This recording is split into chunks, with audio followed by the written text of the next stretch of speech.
Good afternoon and good evening for those who will be watching us later on, and hello to those who will be watching us in the future, right? Stream from the different channels that the SSB has.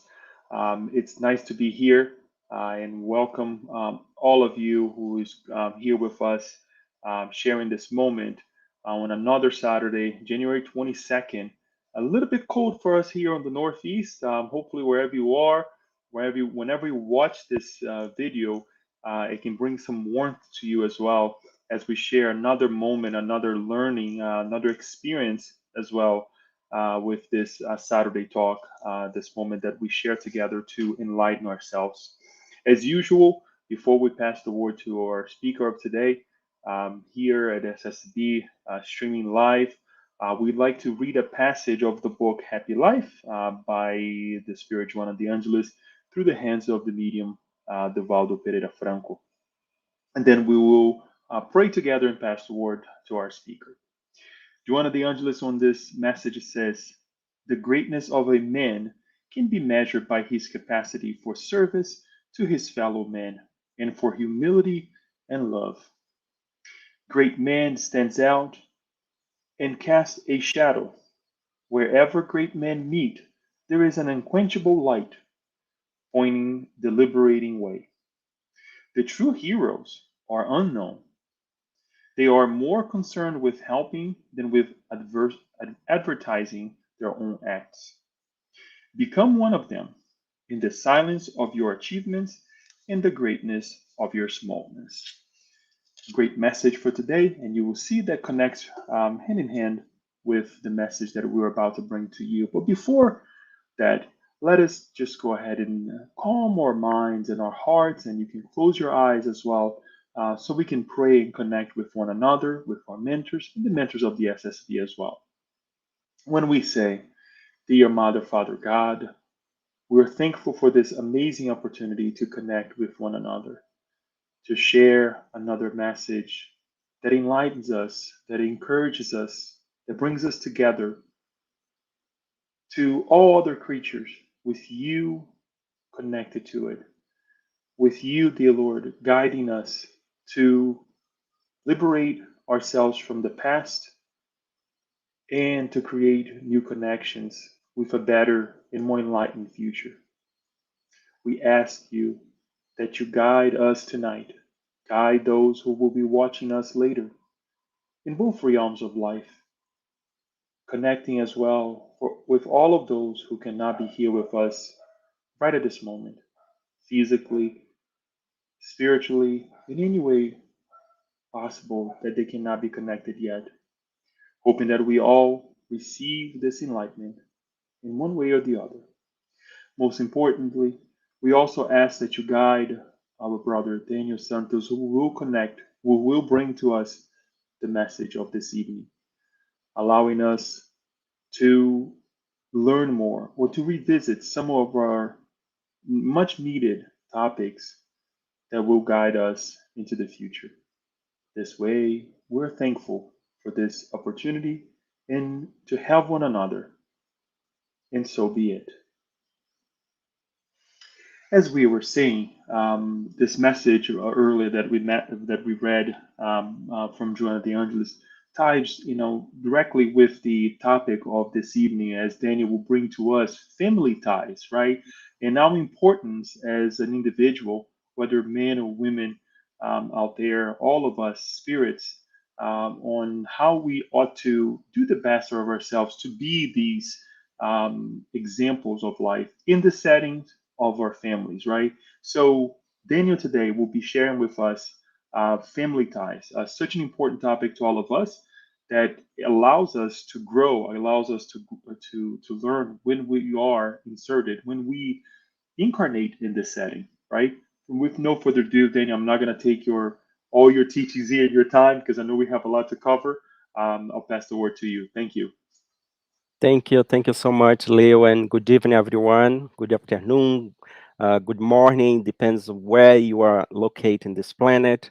It's always good. Let me put it myself here. Okay, so it's always good be here at the SSB on Saturdays for this series of talks that we have every Saturdays. And today we're going to reflect a little bit about family. And so the title of our presentation, if I can put it here, Family Ties.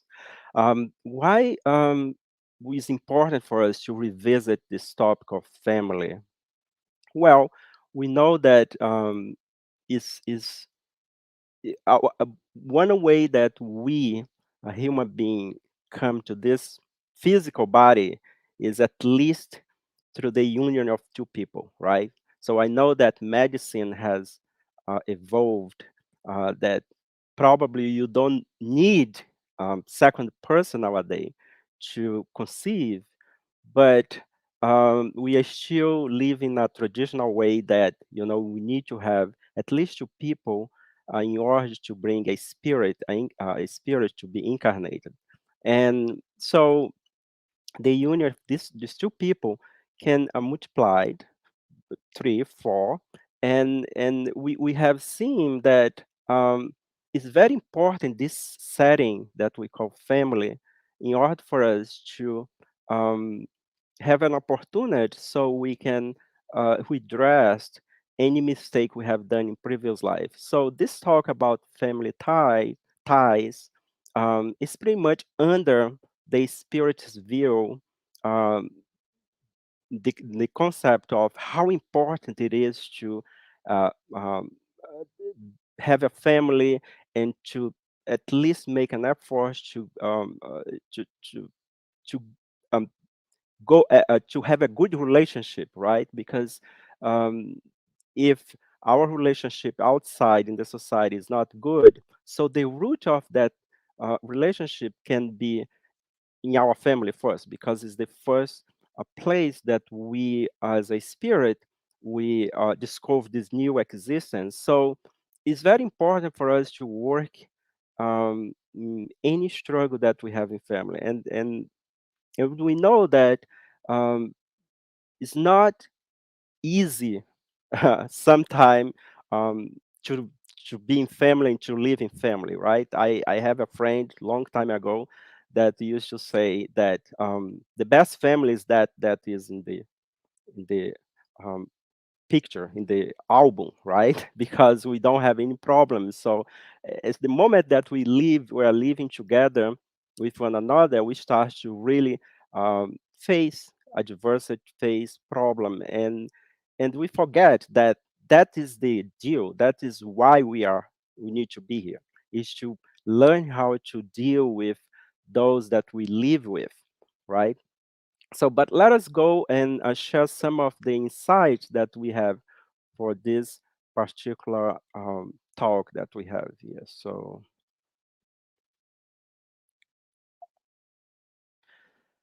the first thing that I would like to bring is the definition of what is a family, right? What is a family? Just a moment here. Let me put it this. So, by definition, we can have different definitions by family, right? So, um, we can just go to the traditional definition that family would be a group of individuals living under one roof and usually under one head, the household, right? So that's this traditional definition. Could be also a group of persons, people who come from the same ancestors. So that is the traditional definition that we'll find in the dictionary. But if we take a different view about what is a family, and for example, the materialistic vision, view of family, we would define as a group of people linked by blood ties. So, in other words, so if we are not born from that mother and father, so then we are not considered part of a family, right? This is the materialistic idea. And we should have people in this planet that has a problem with, if you're not, even with adoptions, right? Now you need to have your own kids, otherwise it's not considered a family. And this is like very um, sad, right? A rudimentary line of thought. that we still have out there. And but we are not here to judge, so each one with your own line of thought. But under the Spiritist view, family, oops, so family is a blessed institution in which human beings, or spirits, right, are reunited, reunited with the purpose to learn and redress mistakes from the past. You may be asked, oh, but we just come here to address mistakes. What about to other things, do other things? Well, yes, mistake is just one of the responsibility that we come from, that we come from the spiritual world to the physical one. We also come here to learn how to love one another, right? That's the main thing, and also to serve. But in order to love one another and to serve, so we also need to make sure that we are checking our uh, um, um, actions, right? And if the actions that were not a good actions, definitely will have consequences, and then we need to redress those consequences. From the materialist point of view, this only will be for one lifetime, right? But under the Spiritist view, whatever we do today will have the consequences of our action either today or in this lifetime or in the next lifetime, right? So that is what we learn under the banner of the Spiritist teaching. Um, so by talk about family, we go a little bit back in time and we revisit how was the ancient family, the ancient family, like the ancient times. We know that the configuration of was a little bit different that we have nowadays, right? So if we go to the primitive man, we see that um, the the gathering of people in the same household under the direction of one man was considered a family. So they incorporate that as the family, part of the family, if it was blood tied or not. So that was very typical from the Roman Empire, that by definition, anyone that lived in that house, either it was from that broadly family or not, they may consider part of the family. And there is an explanation for that because, in that time, so being this part of the family or have a title to be part of that family also would granted property, we grant that person um, um, um, um, things. So there is a hidden agenda on that definition to be part of the same family, right? So, but things evolved, and nowadays in the modern time, we have different configuration of family. We have the traditional configuration that is a man, the husband, wife, and then the children that were born from that union or adopted. We have um, nowadays, or you have nowadays family that um, is just kids is just raised by single parent or by grandparent, and also family that is the union of the same sex marriage. We have seen this type of configuration of family increasing more and more. And um and one thing that we learn, especially like when we look at the statistic of especially here in the US, that according to the latest census figure, and this was 2015, 2016, I believe that we may have a more updated number. 38% of American kids are being raised outside the traditional two-parent family, either in a single-parent homes or step families, grandparents headed household, foster families, or other family configuration, as we have just mentioned about, the same uh, sex marriage family that has increased more and more um, in our society. So, so we see that the institution of family exists, but the configuration, how these human beings get together under the same household, has been changed with time. Um, and that's important because one of the things, the configuration can change, but we cannot get rid of the family because a family would be the first setting that the spirits need in order to be successful in that lifetime or in this lifetime, right?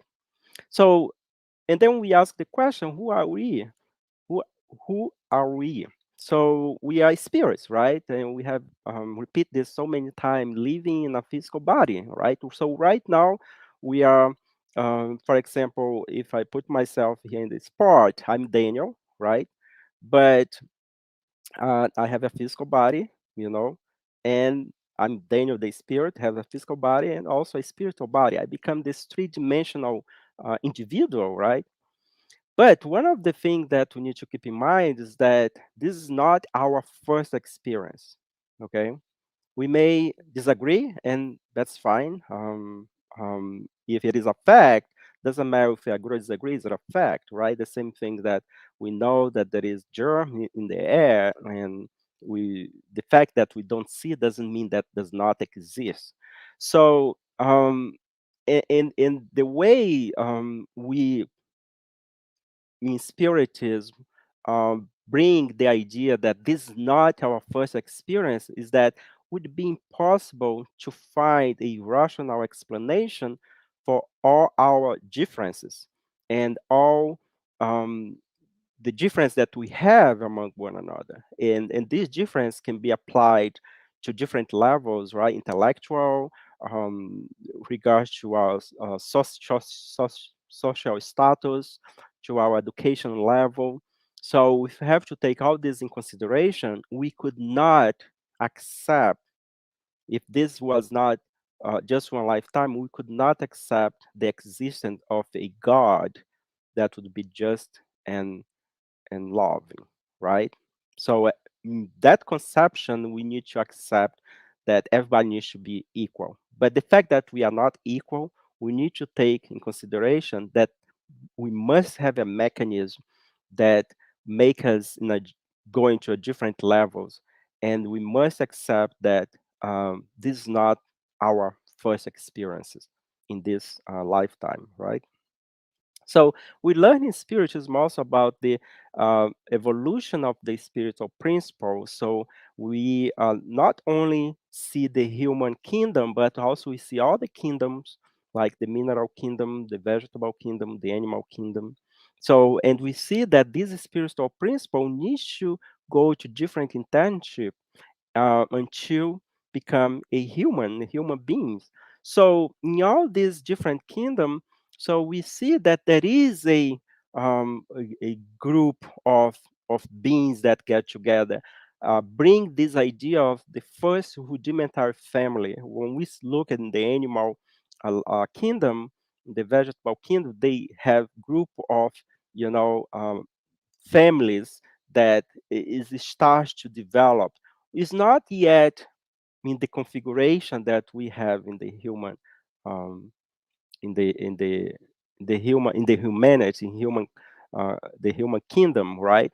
But so the seed and this config the rudimentary necessity to be together in order to protect themselves, and also by the instinct that the spiritual principle will acquiring as they move up in this scale of evolution. So we see that in the book Evolution Two Worlds by the spirits André Luiz, psychographed by Chico Xavier, we learn that in order for us to be and to have this body, the physical body that we have, it took 1.5 billion years in the evolutionary process. So all during this time, the spiritual principle was acquiring experience until become individualized and become a spirit in the level that we are now. So now we need to develop our reason. we need to develop our emotions. So in that way, we need to come, you know, to the physical life many, many times and make choice, decision, and those choice that we are making will help to shape us, our evolution. One day we will become probably a pure, a perfect spirit, a pure spirit as we learn in Spiritism. So we may ask the question, where do we live? So where do we live? So do we live here in the physical body, or we are there and here? So what is our true house?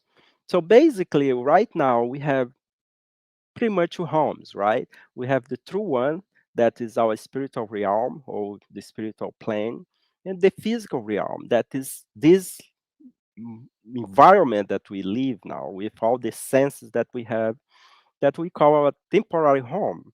So we need to keep this in perspective, that um, we are here, but this time is temporary, right? And so we put, so if we look at, we put it like, a big circle over there and a small one, to be representative, that our true home is not the physical one. Although once we are incarnated, we need to really devote ourselves to do the best that we can in this temporary home that we are. But we know that during our sleep time, we go back to the spiritual one, right? So when we have like intersection point here, that we can see that probably this is the moment that we are incarnate, but also we as a spirit, we can also visit or be in contact with those that are in the other side. So why do we need to live in family? Why do we need family? So that would be another question. Um, so, well, as I mentioned in the beginning about family, is in order for us to have a family, first we need to have, you know, the union of two people, right, to build a family. And if we look at back, for example, if we need two people for to build a family, um, and here in Spiritism we don't say that, we don't take part in, okay, it needs to be a man, the woman, so it's two spirit. Okay, so we're gonna not gonna be talking about gender. It's two spirit to get together and to be responsible for a third one or more than one, right? So we have different type of unions, but what we have observed is that um, this union, or that has generated family, has been challenged by us, right? Because then we come in this family here now, and then sometime we feel that we are born in the wrong family, right? We hear this a lot, especially when we reach that teenage um, phase of our life, because now we are in constant conflict with those that were responsible for our life in the physical body.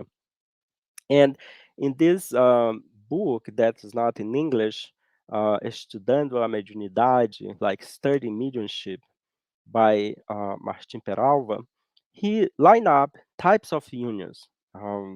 And why is good for us to see what type of union we have been facing this planet, and then we can understand why we have conflict in the family setting. So let's go and revisit some of those unions. For example, there is union that he called sympathetic unions, right? And basically are those formed by friendly partners, that is real affection among them. So uncommon on earth. So they are already saying that this type of union then is not the majority, right? We have few percentage of union that's called sympathetic union. So basically, there is a real affection among them.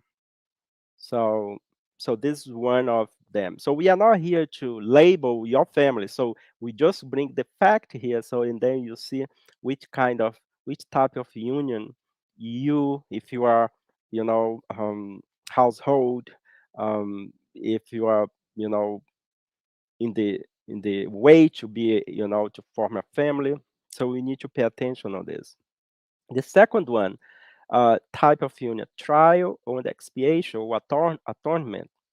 So this is among spirit that are mutually committed soul who comes together to make amendment against serious error perpetrated in the past, also to develop the value of patience, tolerance, and resignation.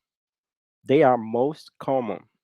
So we find more in this level that we are living the planet Earth, this type of union that is um, based on trial and expiation or atonement. So those souls they agree to come together and to work in develop, some values as we have read here, values of patience, tolerance, and resignation. There is a third type of union, sacrificial, are characterized by a large evolutionary difference between the spouse. So this is also another type of union. So there is union that will form family that the souls of the people involved on that they are completely different aspect of the spectrum, right? It's like one is like day, the other one is night. One is right, the other one is left, right? So it's the opposite way. So that would demand a lot of work on this kind of relationship, right? So the fourth that he categorized is accidental, not pre-programmed. So what is this, Danielle? And this is the type of union that the marriage that they were not programmed into the spiritual world. So so this is telling us that majority of our union in this physical life has some kind of like planning before, right? But since we have free will, we may have those kind of relationship that was not even, you know, planning in the spiritual world. So they meet only by physical affection without root in sincere affection. So there is a lot of hidden agenda in those type of union that's pretty much based on physical affection. So from the moment that one of the partner, the physicality change, or the social status change, so that not is not going to last that union, right? So there is no sincere affection, right? There is more like selfishness selfish approach in that those kind of relationship. And the fifth one is called transcendental union. So those transcendental union is union between noble souls, which together will devote themselves to works of great value to humanity. That is very also is not so much common, right? It's very few. We probably can identify few of those kind of transcendental relationship in humanity. But definitely, why we are bring this, so we can understand that the challenge that we have in family, and especially in the level that we live in this planet, a majority of them is in this based on the second bullet over there, the second classification, are based on trial and expiation. So we get together with one another in order to learn to develop values that will help us in our evolution. So I would like to point out this so we can have an idea about, you know, the institution of family that may seems like, oh, family is a beautiful thing, but we require a lot of work because the level that we are, the type of union that we are having is not a sympathetic or transcendental type of union. Either they are sacrificial or they are based on trial and expiation or um, um, um, accidental, right? So, since we mentioned about this planning, we have a reincarnation plan. Although some people may not believe in that, but everything is organized in the universe, right? Everything is planning. Nothing happens by chance, right? Either if this planet is a conscious, the conscious level, not, but there is a plan. There is a reason for things to happen. Things happen sometime because our reason may make the wrong choice, right? Um, and we may not remember, but we don't know when we face things that was a consequence of a mistake that we have done. We may, you know, request to have another chance, right? Let's just forget about the spiritual plane. Let's just think about here and now. What happened when sometime in our relationship with friends we made a mistake. Sometimes we say something that is gonna hurt the other person, or we say something to our family member that will really bring some kind of uneasy situation. So we ask for a second chance, right? We ask for, sometime we ask, okay, forgive me or give me another chance to reestablish this relationship. um, I was not, was not a happy moment that the person said that to you or vice versa. But so we need to take this in consideration, and um, and amplify this to many lifetime, because this is just a small example that happens to us here in this lifetime. So now let's imagine that we have a situation that we didn't have time to ask for uh, a second chance, a second opportunity. So what happened? Even because we died, or the other person died, or you move away and then you never had a chance to meet that person. And that person was inside of your family, was either a brother or is a parent or cousin, someone that is you grow up with. You made a tremendous mistake because you are young, you didn't know better. So now you you have that feeling, that emotion that is recorded in your soul. Now you don't have chance to make amendment with that person. So you go to the other side. So what do you think is gonna happen if you have the chance to be and to meet that person, or your guardian angel comes to you and say, "Hey, um, you cannot move much because you need to make amendment with that person. You need to reconsider what you have done. You need to go back and fix it." So what are you going to do? Of course you're going to ask for a second chance. That's why we are here. We are in this family because we ask for a second chance. We ask for a second opportunity to redress previous mistake, either if we are the perpetrator or if we are the victim. At some way there is a um, uh, um, a feeling that needs to be worked out, right? And that's why we are here, and that's why there is a um, planning before we come here. We are not here by chance. We are not here by chance. So there is a case, and let me see our time here. We still like have 20, 30 minutes. There is a case in this book, Action and Reaction. And I just would like to bring this case to illustrate, how sometime we miss the boat, how sometime being a family require a lot of work. And sometime we may lose the opportunity to redeem or to make things right.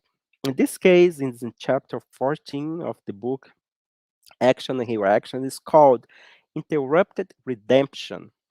So this is a long case. I'm just going to summarize briefly about this case. And this case is about uh, Ideu or Lideu and Marcella. So this husband and wife that made a commitment. They came from a spiritual colony called Mansão Paz, and they agreed to reincarnate as husband and wife because the previous reincarnation they couldn't have a good relationship. So Marcella agreed to reincarnate again as Lideu wife. So once they reincarnate, they had three children. They have a boy called Roberto and two girls, one Sonia and the other one Marcia. So, but then after the family was already sad. So Lideu starts really like not wanting to move on with the family anymore, and then he starts to have a relationship, outside relationship, an affair with another woman called Mara, and this another person that he was having an affair was really like also put a lot of negative thought in his mind and also send um, uh, not so nice message to Marcelo. So in a point that Lideu didn't want to move on with the family. So, but there is one thing in this family that was very called the attention of the mental Silas and André Luiz and Hilario that was observing the case. So this case was a request by other spirit to go and to help them because this family was they were going to a very tough situation because now Elideu wanted to separate, but he didn't want to leave because he was so in love with the two girls, but he didn't like at all the wife anymore and the son. He has a huge repulsion, huge aversion to the son Roberto. So the spirit was observing that family and the setting. So until one day Lideu, Lideu decided to have after too many influence or the obsession that he was going through, and the push away from Mara to separate.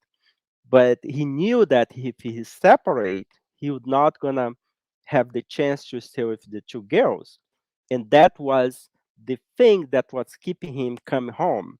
But every time he was at home, um, it was not nice. He was very rude with her and mistreating the boy a lot. And that situation would not last for long. So one day he has this idea that he will gonna get rid of the wife. He's gonna kill the wife. Literally, that was his plan. So now the mentors, Silas, André Luiz, and Hilario, so became very worried about. But because this couple, especially Marcela, has some credit since she was from the Mansão Paz, so they decide to help. And in a way to help is to keep their eyes in that family. So they put two spirit as kind of like a security in their house because she was very devoted to her duties. She was a good mother, and um, she was very also devoted to her prayers. So that's why her prayer was also helping to try to keep the environment in a good way. But then he decided that one day he's gonna kill her. So he planned everything, and so Andrea Luiz, Silas, and Hilario was called one night to the house because that night, so the murder should happen because he was already with all the planning ready to kill her, to get rid of her. So basically, what happened was very interesting because once Sila arrived in the house, he saw that he was coming to the bedroom, But before he go to the bedroom, he needs to make sure that the kids who are still sleeping is not gonna see the murder happen. So in that moment, so Sila has a beautiful idea, and Sila went to the little girl, Marcia, that is the one that he loved the most, and because she was sleeping, so she was able in the spiritual form to see Silas, and Sila kind of like project the image of the father going and killing her mother. So that was very traumatic for the little girl. So the little girl wake up when she saw that scene. She woke up screaming, saying, "Father, please don't kill, don't kill, don't kill." So by saying this, she woke up the other sister and the boys, and was a tremendous commotion. So now Mara, that was sleeping, also woke up and ran to the bedroom. So when she arrived in the bedroom, he was with his gun. So the immediate idea that, the little girl as well, the mother had, was that he wanted to kill himself. But that was not the idea. The idea is that he was planning to kill his wife. But because the spiritual intervention, in a sense, to show the scenario for the little girl that was asleep in the form of dream, so not dream but nightmare in this case, the girl wake up screaming, and the whole plan was interrupted in that moment. So then the wife was very distressed and told him that, please don't kill yourself. So Ilideu also started to say that he couldn't move on with that family anymore, that he wanted to leave. And so Marcella said, well, so you are free to go, but please don't kill yourself, and that was kind of like work out, because that's what he wanted to do. He wanted to leave the family, but he also wanted to have some chance to not lose the girls. So to finalize, Andrea Luiz and Lari was very distressed with the situation. Why someone wanted to kill their partner, especially because there is three children involved? And what happened to this couple? What happened with those children in past life? So then uh, the instructor Sila explained what happened in the past life. So in the past life, basically, Ideo was this playboy young man that um, uh, decided to go away and um, date young girls. And one of these young girl that he dated in the previous life was Marcia, that is his daughter in the current life. And also he date both, like Sonia and Marcia were their sister in previous life, but he didn't have any commitment with them. So um, he ended up like pushing her to prostitution, like Sonia and Marcia in the previous life. But eventually he got married with someone that was Marcella in that life, because Marcella was getting old and she really wanted someone to as a partner, and Ilideu took the advantage and married her. But here was what happened after there was that relationship in the period of life, was the kind of like accidental relationship, because he, after a couple year married with Marcella, he he didn't want more to have commitment with her, so he left. He left the house, and times goes by, and Marcella decide that previous life to remarry, and she she she she remarried with another man. Who was that man? So that man in the previous lifetime, now in this current lifetime, came as her son. That was Roberto. But what happened, and that was the big question, why he has so much aversion toward Roberto in the current life? Well, because in the previous life, after Elineu left the marriage, so and Marcella remarried another guy, another man, that was Roberto. So after many years, Ileu got sick, and then he tried to come back to his wife because he was old now. When he arrived in the city, he got to know that he was living with another person. He got so upset that he went there and killed, you know, the second husband, Marcella, that now in this current lifetime was born as Roberto. Took many years in the other side. Then he got together in the Mansão Paz, and they have this reincarnation plan. So Marcella doesn't need to come back in this new lifetime, this current life, as her husband, but, as uh, as her, his wife, right? So, but she agreed that she would come back in the new lifetime and as his wife, and she agreed to accept, Sonia and Marcia as the daughters and Roberto as the son. So the end of this chapter pretty much is telling, the mentor give a nice explanation about how responsible we need to be, otherwise we are postponing, we are interrupting our redemption, right? So, and there is a beautiful quote that the mentor Sila said when he says, however, you both know, this is to Hilario and André Luiz. So Sila is saying, however, you both know that redemption through reincarnation is also exactly recapitulation.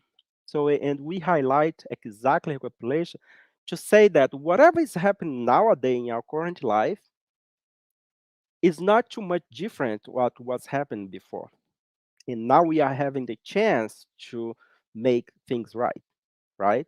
So they are saying like through, so redemption through reincarnation is also exactly recapitulation.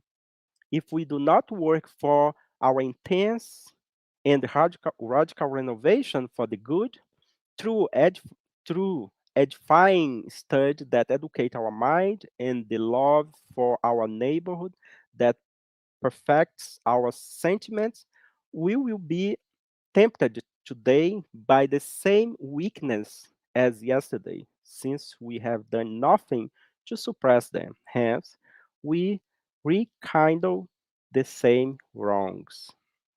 So, um, we out there, you out there that are listening, we may not be fitting in this situation, right? But this is to bring just like one, I would say, strong example of, some disinterrupted redemptions.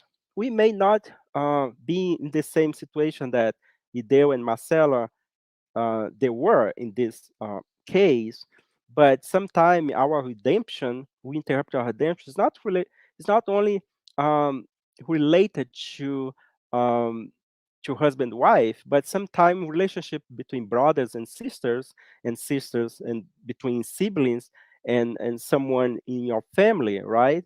So that we are losing that opportunity to make to make the, you know the redemption that we have agreed before reincarnation.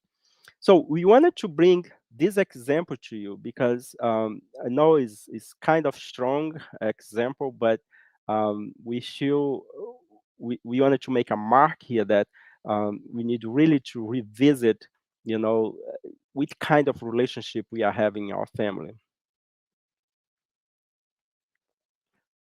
So we almost approach for the end of our talk. So when we talk about family reincarnations, since we are mentioned the case of um, Lideo and Marcella, so we learned that in the spirit world, the spirits form groups or family united by affection, right? Sympathy and similar inclination. Happy, these spirits happy at being together, seek out one another. So we have um, the other side, our family in the other side that is basically in affection, in sympathy, right? So family tie are, are not destroyed by reincarnation.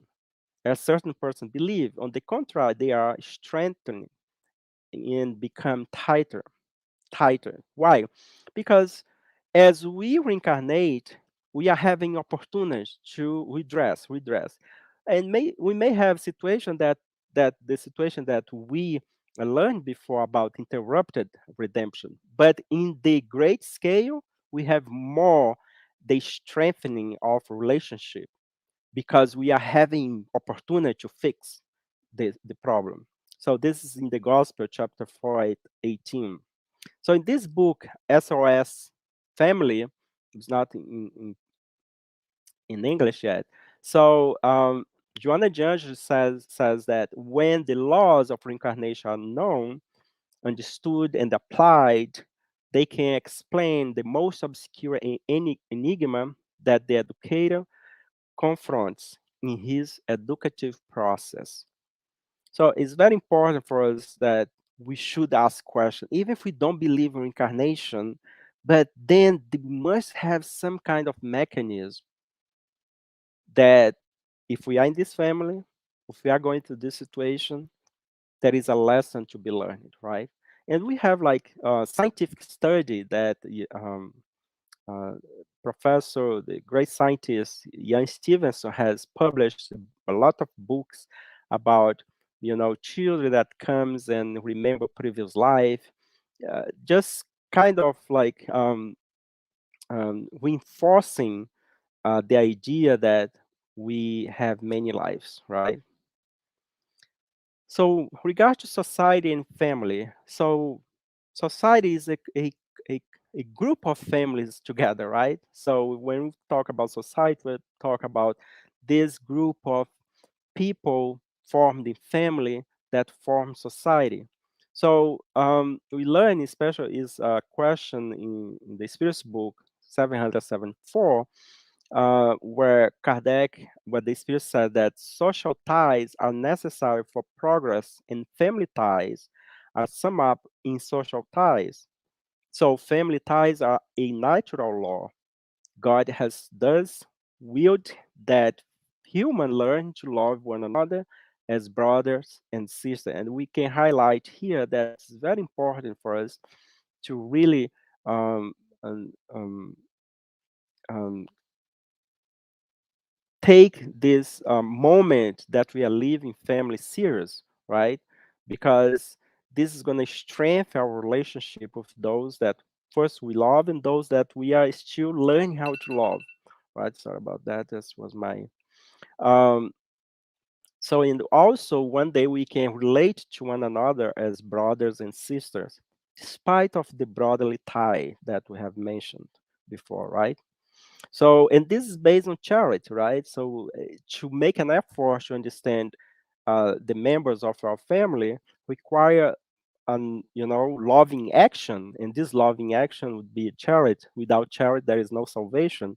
We learn this in the Spirit's book, in the Gospel according to Spiritism, but also in the Spirit's book, question 775, Kardec has the question about family, and he asked what would be the result of society if family ties were relaxing, or if there is no family setting, right? If for some day, people decide, oh, I'm not going to live in family, I'm going to do whatever I want. So, and the answer is very strong, right? A magnification of selfishness. And that's true, right? So uh, family require a lot of work to take care of one another. Is basically loving action all the time. So if we don't do this for others, we are being selfishness, right? Selfish. Do our family ties extend beyond our present lives? Okay, so I have this family setting here. So what happened after we die? So if you lost your parent, if you lost, your brothers, sisters, so what happened? So this connection still continue after, you know. So and Kardec says in question 204, um, they must, you know. In fact, they experience that answer. So they must. What? This family tie must continue. The succession of incarnation established relationship among spirit that dates from previous lives. These relationships are often the base for the instant likes and dislikes you develop for people that you have similarly met for the first time. Yeah, it's the same thing. Sometimes we met a new person in your family work, and then you don't go, so you don't like that person at the first time, right? So when you look at, you have that initial aversion, so, and the same thing happened in family, right? There is situation that, some parents, they like more one of their children than the other, or they have aversion among families member, and that, for sure, um, could be, a result from previous reincarnation. So to finalize, we have our spiritual family is those that we have true affection and sympathy, and we have our corporeal family, that is those that's based on blood tied, you know. So that's, we need to. This is the two types of family that we have, right? Spiritual and corporeal.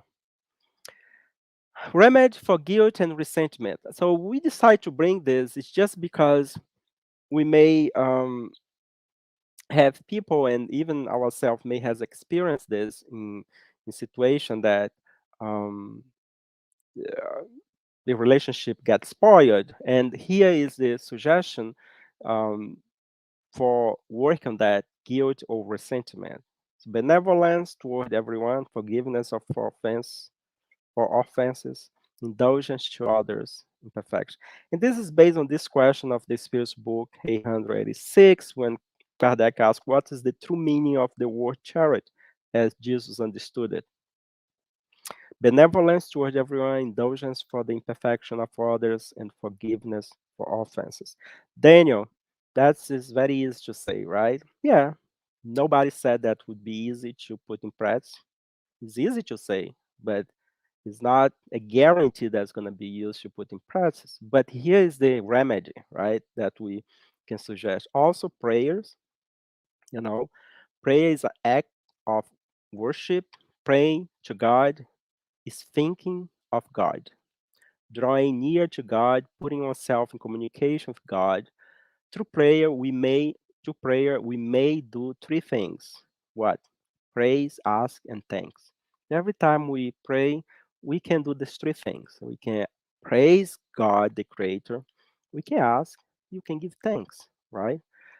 Because our life in the physical body is not only, suffering. We have moment to be, thankful, right? We also can take advantage of our sleep time, so we can really, ask, our spirit's guide or guard angel to help, in some kind of like, relationship that needs to be fixed. So we we can do all sorts of therapy during the sleep, as we mentioned over there. In particular, we may use our time in the spirit realm to reconcile with our enemies. While in this state, the spirit reveals its true identity, making it impossible to conceal its feeling. All we need is a strong will and ask for our spirit's mentor's guidance.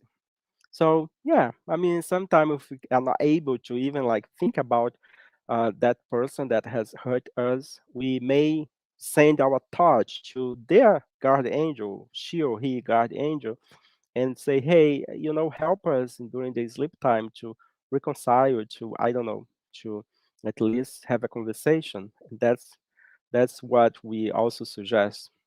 Also, the God at home. We always need to keep in mind that praying family will create this shield of protection in our house. And also, we learn in spiritism that the God at home or gospel home, if you are not Christian, but that's why we adopted the word God, because then we can, if you are from another philosophy, another religion, we can take that time in family to do something uplifting, right? And we learn in spiritism that this act that we do in family also not help only our family, but also can help our neighborhood, right? So there is a lot of account about this practice in spiritism. And that's it. I'll stop here. I'll bring Leo, and we're gonna go to see if we have question, right, Leo? Daniel, first of all, thank you for bringing this amazing topic. Like you said, it takes a lot of work, right, for us to go ahead and live in this setting, the family setting, right? Much needed, but it's a lot of work. And reincarnation, if anything, is for us to work, for us to develop, for us to get stronger. So it's important that you bring this at the beginning of the year, so we can also include the idea of adding family members, family relationships to our resolutions, right? To our new year resolutions that we need to embrace and definitely develop. Yes, as I was saying as well, there's a lot of questions because with that we know that the topic is really important and dearly to all of us here. I would like just to acknowledge some of the hellos that we have received over here. Obviously, Kirsten following us, Alba as well, and many others who actually have submitted their questions too.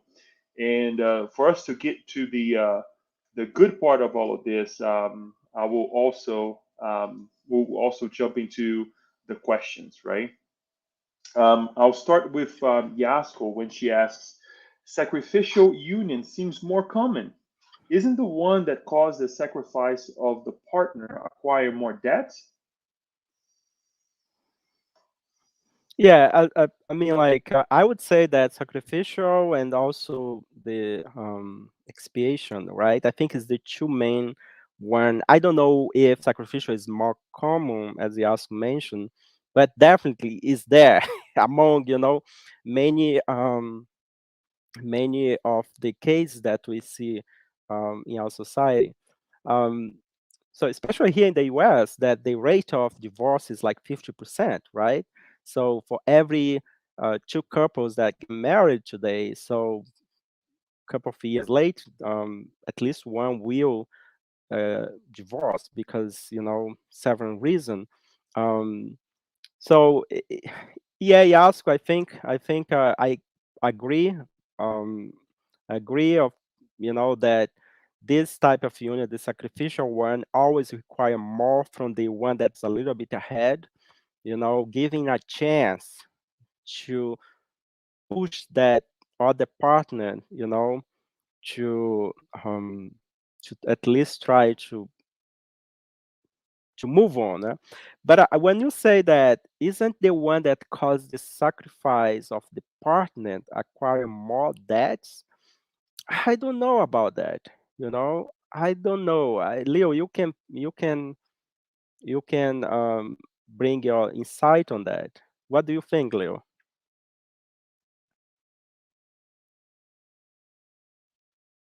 You're mute.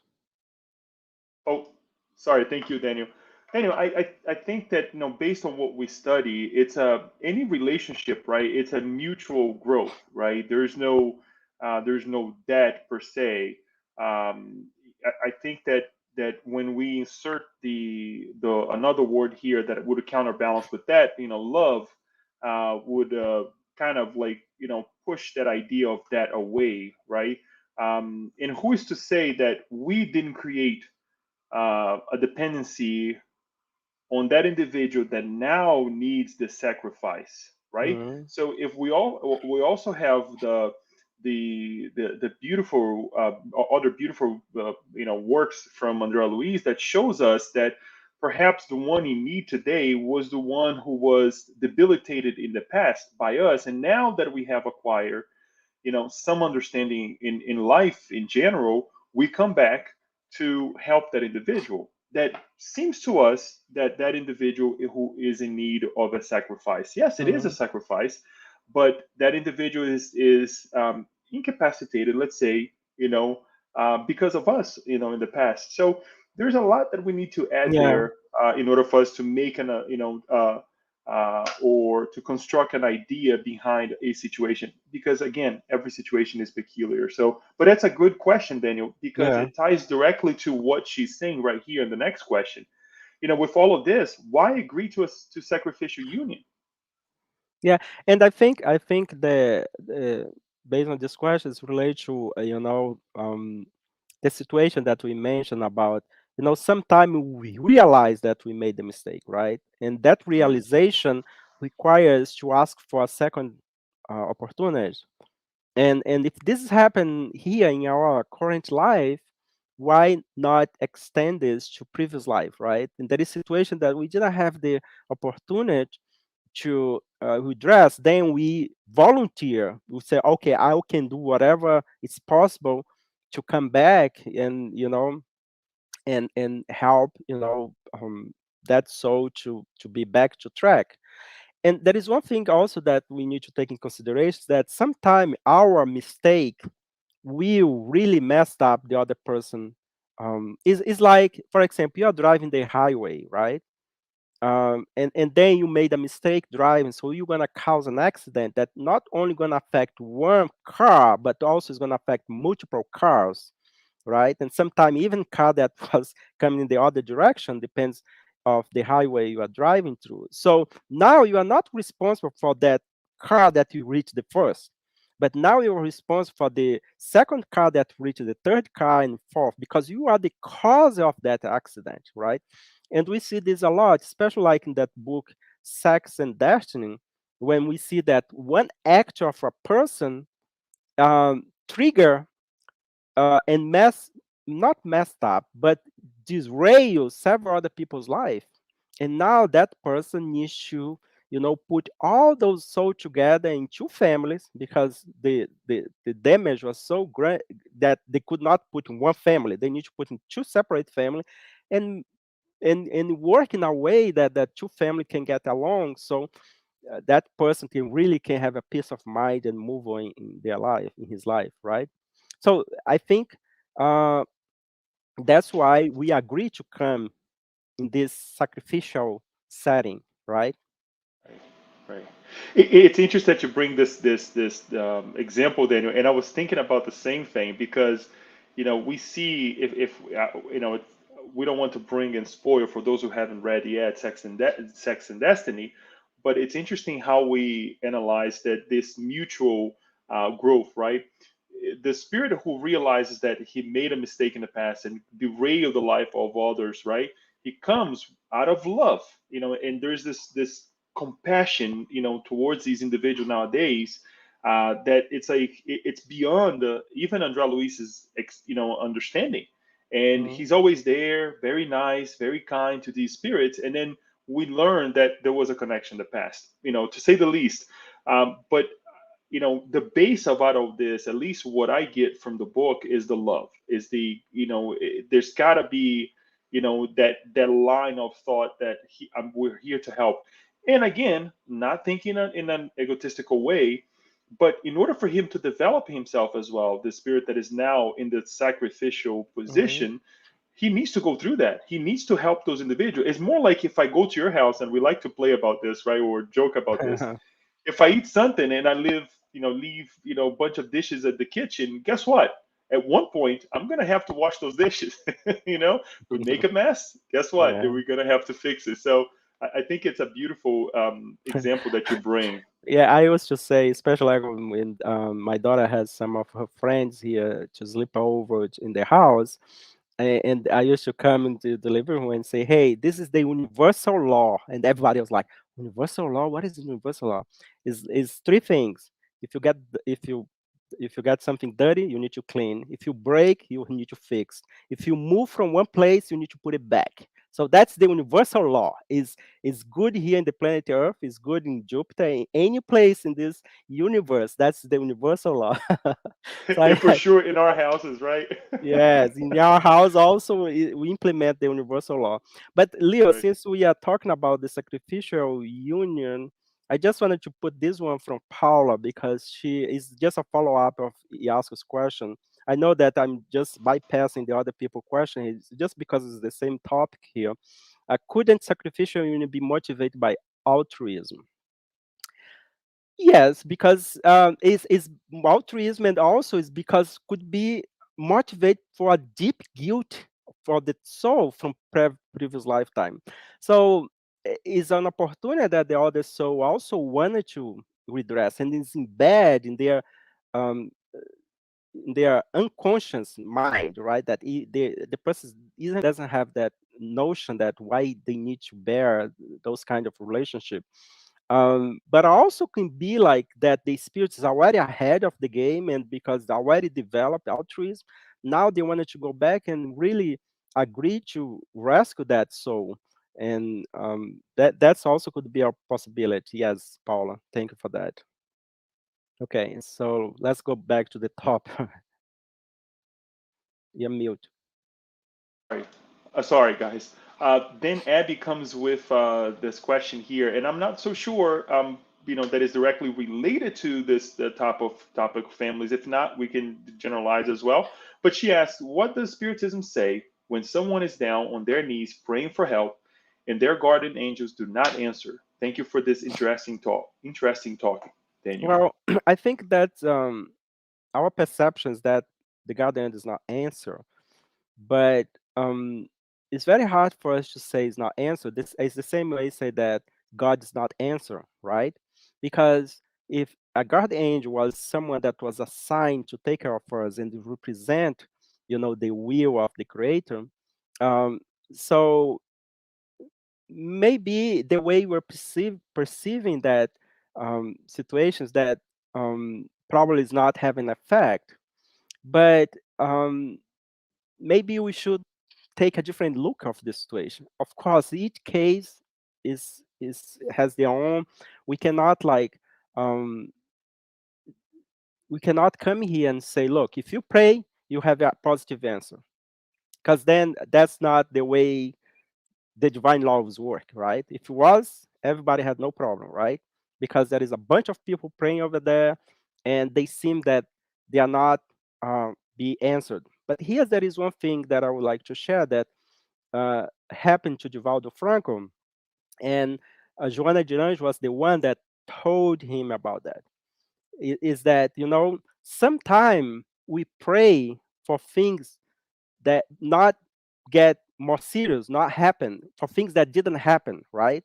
So okay, we are praying to remove to for us to solve a particular problem, and we think that that prayer was not answered because the problem was not solved. But here is the other side of the situation. Let's pretend that you pray for the problem to be solved. What would be the consequence now you are solve that problem going to be in the next scenario? What is the guarantee that we're not going to be face a huge other problem? So I'm going to tell an example here, and this is in the book, one of the book that I don't remember now. I think is in, I don't know if in the domain of mediumship, um, is one who, the mission of the light. So was the case of this mother. The mother wanted the son. The son has a disease that seems incurable, right? And she used to pray every night to God to, has the son get better, you know. And so one day, the because she was so fervent, so the spirit's doctor granted the son to be healed, to be cured of that disease. So, and then at the first point, wow, that's great, right? But then what happened later? So that son that now became healed, he starts to do things that will really not was not in the reincarnatory plan. And the situation is that the life that is supposed to be better now became a nightmare for the mother because the son now became involved with things that he should not have done. And the reason that he's doing now is because now he has a perfect body that he can go and do stuff. Now the mother is suffering, asking, pray for the son to get sick again, right? So sometimes we think that praying to solve a problem will make our life completely, you know, great. And we don't know that that situation is a break for us not to get in a more serious situation later. So I know that's very hard to say this, especially if we are facing a problem now. But one thing that we learn is that let us trust, let us do the best. Okay, let's continue praying, and let us put this in God's hand. We can ask, you know, because what we want, but there is no guarantee that what we want is what is what it is um, really helped us in our evolutionary process. But thank you for the question, Abby. Yeah, and also, Daniel, what I would like to add, and I know, I think you said it very well. Sometimes, it's hard for us to say or mention anything. Our hearts goes to you, Abby, and to whoever is going through this right now. That we're not being heard, right? We are being heard, and sometimes the situation itself is to make us better, right? But the best for you and to all of those who are going through this, and we all do. And I'm glad that you bring this topic because, especially if it is also connected to the family ties that we mentioned here, it's not easy. It's definitely not easy. But we continue on with our questions here, and Paulus asks or question or mentions with increase of people living alone, either by choice or circumstances. How are the teachings of family ties applied, notwithstanding that the person came from a family experience? Yeah, no, that's true. I mean, like especially like in modern places, right? Um, but at the end of the day, um, this the setting changes, right? For example, today we still think that we need to be physically present in the same house over there, like 10 people in the same house. So we bring this from many reincarnation that families need to be in the same house, right? But as society changed, as we evolved, it's not the physical presence over there sharing the same bathroom, the same house that will um, um, um, define the family per se, right? Because sometimes we have that setting, and those individuals that live in the same house, they are more like enemies than family, right? So the sense of the family here is a setting where individual, and they don't say in the same, this is we, because our physical body require that we need to be in a place, right? Physically speaking. So, but the question of the family that one day we're gonna reach is that spiritual family, that the affinity is by sympathy, by respect, and love as well. We don't need to be close physically, and to answer Paula's question, is a choice. If you wanted to live by yourself, doesn't mean that you don't have family, right? You can live in the same neighborhood, you can live uh, in the same, so it's the affection you develop of those that either is connected to your brotherly tie, or those that you make throughout your life that you call friends, that become more family than than your brotherly family, right? So I guess it's not is the idea of the family that we had, that we need to be under the same household, physically speaking, that will change as we evolve. But the institution of family will continue. It's going to reach a time that we have just one big family, right? So the planet Earth is going to be one big family. So that is the moment that we call the universal family. But until there, we need to work in our in small family. And nowadays is under the same household. And tomorrow is gonna under the same city, the same neighborhood, and same city. And then we expand this. And one day we have one family for one country, another family for the other country. But this is gonna take many reincarnation ahead, right, Leo? That's a nice way to see it, Daniel. Right now, I mean, sometimes work, right? Work is your family work. Sometimes we spend more time at work than we spend at home. So there, we got to include those as well we work with, who those we go to school with. So there are many types of families, not necessarily those that we call husband and wife, or perhaps kids, or perhaps the bloodly tie ones, as you mentioned. Daniel, we need to speed up a little bit here. There are Let's amazing go. Yeah. questions, but we need to be concise here with our answers. We're going to continue, going from the top to bottom. Um, Paula gives an example. I think this is an example to what you asked before, Paula, saying, would Nielsen and Devaldo be an example of transcendental union? Is the story in the book Renunciation an example of sacrificial union? Yeah. Perfect.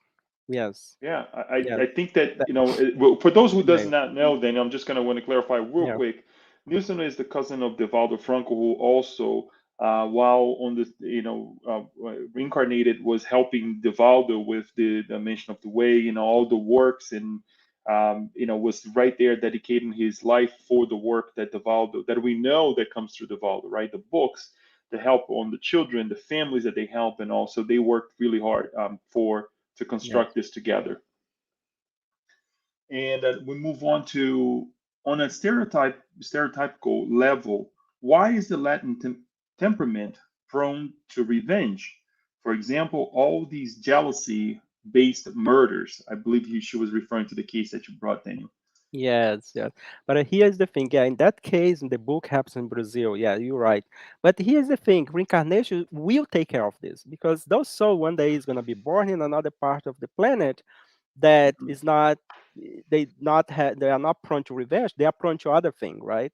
So and that is the based on the culture that the soul is born, and you we acquire all this archetype as well from the cultural setting that they're living. Yeah, you're right, Paula. And each culture has their own. They are prone to their own thing. Others prone to revenge. Others prone to wars. Others prone to, you know, prayer. We have all kind of setting that reincarnation will take care of that, right? Perfect. All right, moving on to Kirsten. Question: is it possible to start out as an accidental union but become something good anyway? Everything is possible. Everything is possible. Why? Because the spirit has acquired one thing that is very important, is the free will, right?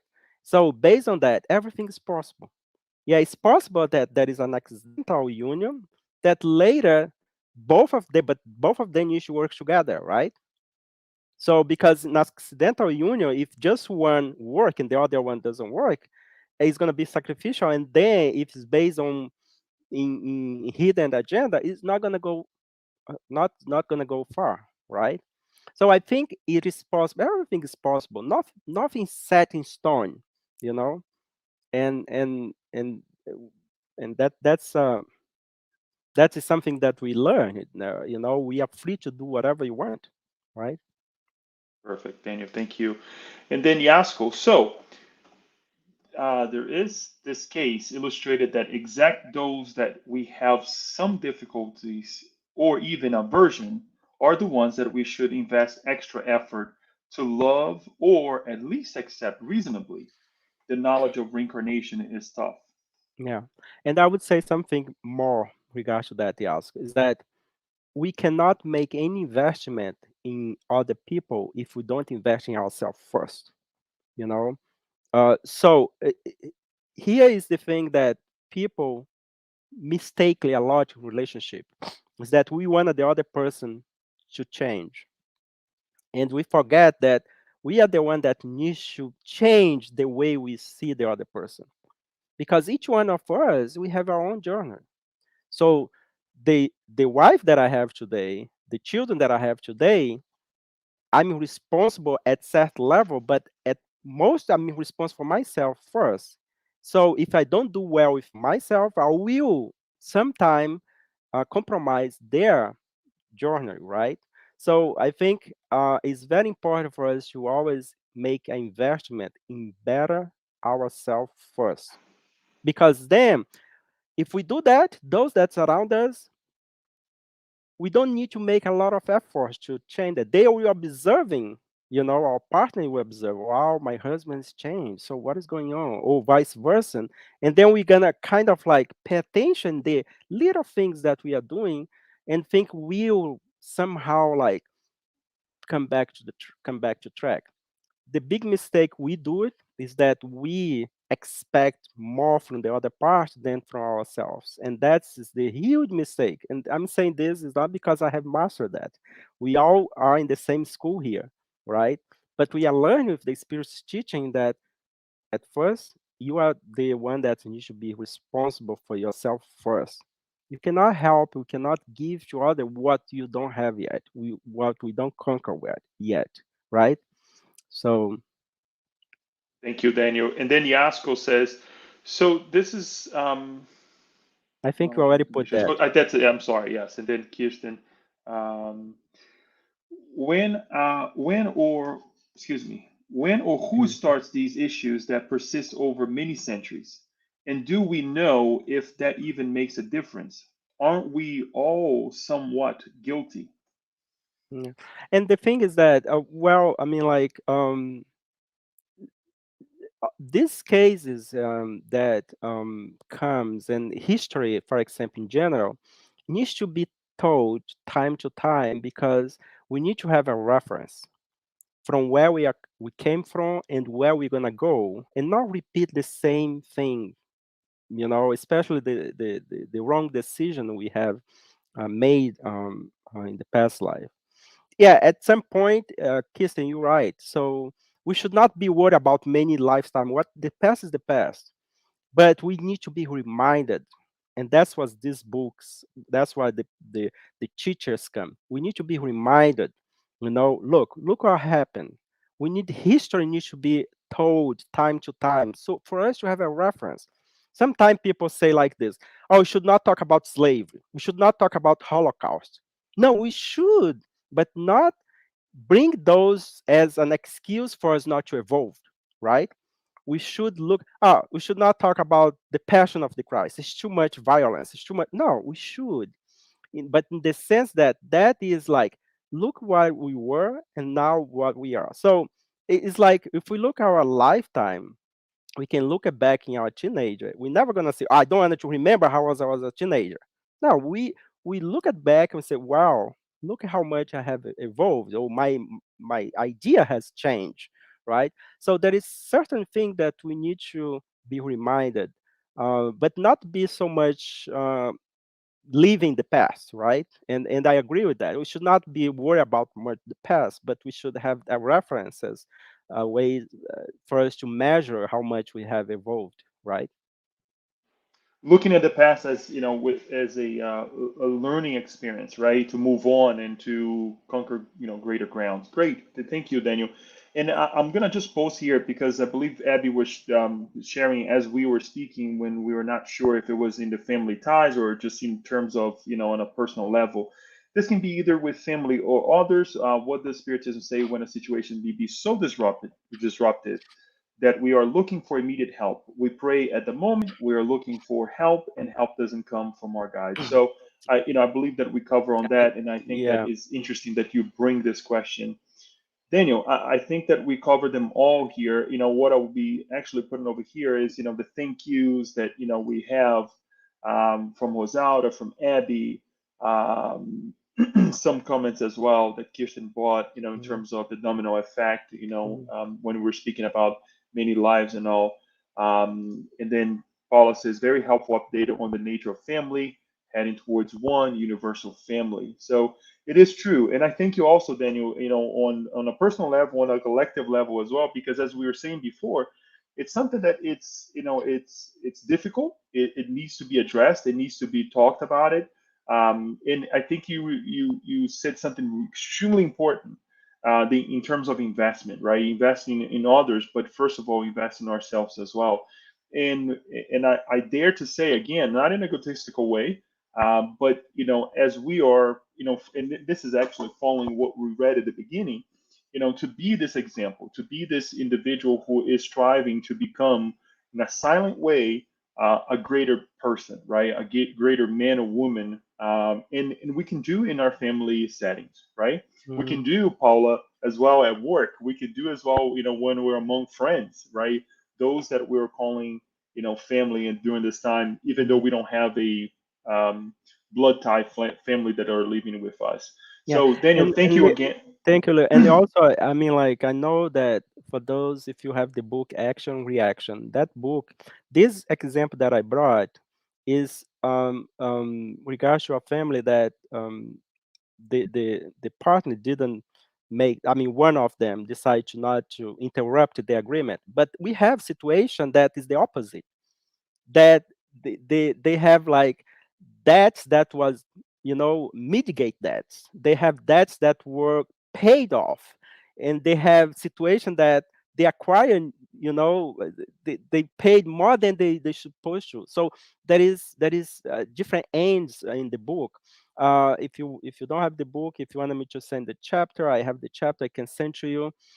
One thing, Leo, in the end of the chapter, that Andrea Luiz come to them and say, "Hey, but make make the um, stop the guy to kill the wife was not um, stop the free will of the person." So, and the instructor answer something very interesting. Maybe this help to answer Ab's question. He said, "Look, there is times that, for example, if you have a disease in your body, if you have a tumor or a cancer, so you need to have intervention, right? And so basically is saying, I would like to finalize to say that if you experience something in your family that really is unbearable, and there is a need of intervention, so you are allowed to, right? Because one thing that you cannot do it is move on in a situation that will compromise not only your life, but the life of others, right? So I know that each case is very delicate, is separate, is, but there is some a moment in our life that we need to make that strong decision, right? In order for us to at least try to, at least finalize this life with less suffering as possible, right? But it's very hard for us to judge and to give any suggestion what to do it. Continue pray. Yes, I think even if you think that the prayer is not be answered, but doesn't mean that one day is not going to be answered, right? Very true, Daniel. Thank you for this closing. I'd like to say thank you for all of those who followed us and were here with us. Hopefully, those who will watch us in the future as well can, can be this message can be encouraging and they can multiply it as well. On that note, Daniel, I'd like to just ask you to say the final prayer so we can bid ourselves Yes. farewell. Thank you. So thank you, dear Lord, for allow us to spend this moment together, reflecting upon the family, our families, the universal family, and also for all these teachings that we have learned today, for the spirits that has um, been the subject of some example we brought here. We pray for them as well. With your guidance, protection, permission, we close our study of tonight. May God bless all of us, and so be it. Thank you.